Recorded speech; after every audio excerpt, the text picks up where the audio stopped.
নমস্কার, বাংলার বইঘর ইউটিউব চ্যানেলে আপনাদের সবাইকে স্বাগত। আমি ভিডিওটি শুরু করার আগে কয়েকটি কথা বলতে চাই। কথাটি হলো এই যে আমার মনে হয় এই বইটি বাংলা ইউটিউব চ্যানেলে মনে হয় প্রথম ভিডিও করা হচ্ছে এই উপনিষদটির। আর মনে হয় ভিডিও নেই, যদি থাকে অবশ্যই আমাকে একটু লিঙ্কটা শেয়ার করবেন। যদি অন্য কোনো ভিডিও থাকে বাংলায় উপনিষদের, তাহলে আমাকে একটু ভিডিও শেয়ার করবেন বইয়ের, তো তাহলে আমি উপকৃত হব। তো এবার আমরা ভিডিও শুরু করি। এটি উপনিষদ হচ্ছে বেদের সার বা বেদান্ত বলা হয় উপনিষদকে, এবং এটি হচ্ছে 9টি উপনিষদ একত্রে এই বইটি হয়েছে। 9টি উপনিষদ নিয়ে এই গ্রন্থটি রচিত হয়েছে। আপনাদের নামগুলো আপনারা দেখে নিতে পারেন, আমি ক্লোজে ধরছি। তো বিভিন্ন উপনিষদ আছে, 9টি উপনিষদ নিয়ে এই গ্রন্থটি রচিত। গীতা প্রেস গোরক্ষপুর থেকে গীতা প্রেসের একটি লোগো দেয়া আছে।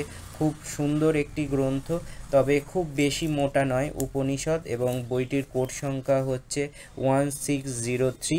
এবং আমরা বইটির ভেতরে দেখে নিই, এটি কিন্তু হার্ড কভারে তৈরি একটি গ্রন্থ। আর এখানে আমরা ভেতরে চলে যাই, এরকম 100 টাকা মূল্যে আপনারা এই বইটি পেয়ে যাবেন।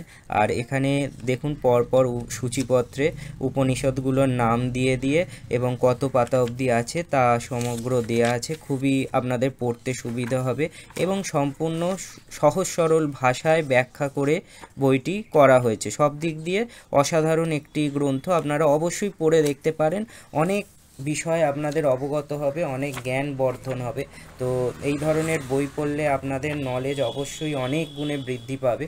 তো সব দিক দিয়ে একটি অসাধারণ বই আপনাদের সামনে আজ আমি তুলে ধরলাম। তো গ্রন্থ বলা চলে, এটি গ্রন্থ।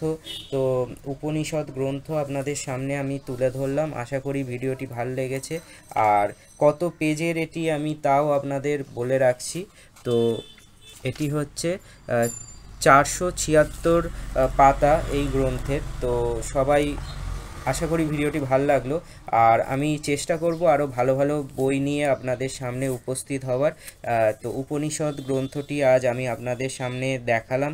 আশা করি ভিডিওটি ভালো লেগেছে। ভিডিওটি ভালো লাগলে লাইক, শেয়ার ও সাবস্ক্রাইব করতে ভুলবেন না, এবং ভারতবর্ষের কোন প্রান্ত থেকে আমার ভিডিও দেখছেন তা অবশ্যই মন্তব্য করে জানাবেন। এতে আমি বিশেষভাবে অনুপ্রাণিত হই। আবার নতুন ভিডিওতে আপনাদের সাথে দেখা হয়ে যাবে। আমি উক্তি হোসেন।